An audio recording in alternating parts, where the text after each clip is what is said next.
মনে রাখো, হাসি কান্না, আনন্দ বেদনা, সুখ দুঃখ, আনুগত্য অবাধ্য, ঈমান কুফর, কোনো কিছুতেই পৃথিবী থামে না।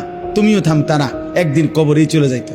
হাসলেও কাঁদলেও, সুখে থাকলেও দুঃখে থাকলেও, ইমানদার হইলেও নাফরমান হইলেও, আনুগত্য থাকলেও আনুগত্য না থাকলেও, সেজদা দিলেও মোর মৃত্যু হবে, সেজদা না দিলেও মৃত্যু হবে। সেজদা দিতে দিতে আব্দুল কাদের জিলানী হইলেও মৃত্যু হবে, নাফরমানি করতে করতে ফেরাউন নমরুদ হইলেও কি হবে? খালাস, অসুবিধা নাই, কোনো অসুবিধা নাই। চলো ভাই, কারো জন্য পৃথিবী থামে না। আমাদের কারো মৃত্যুতে, আমাদের কারো জন্মে সেকেন্ড, ঘন্টা, মিনিট, এক সেকেন্ড থামে না। সময়ের গতি থামে? কথা বলে না। পৃথিবী থামে কারো জন্য? না না। কোন ক্ষমতাধরের মৃত্যু আর কোন ফকিরের মৃত্যু, সময়ের কাছে সবাই বরাবর। সময় বলে আমি চলছি তো চলছি, কে মরলো কে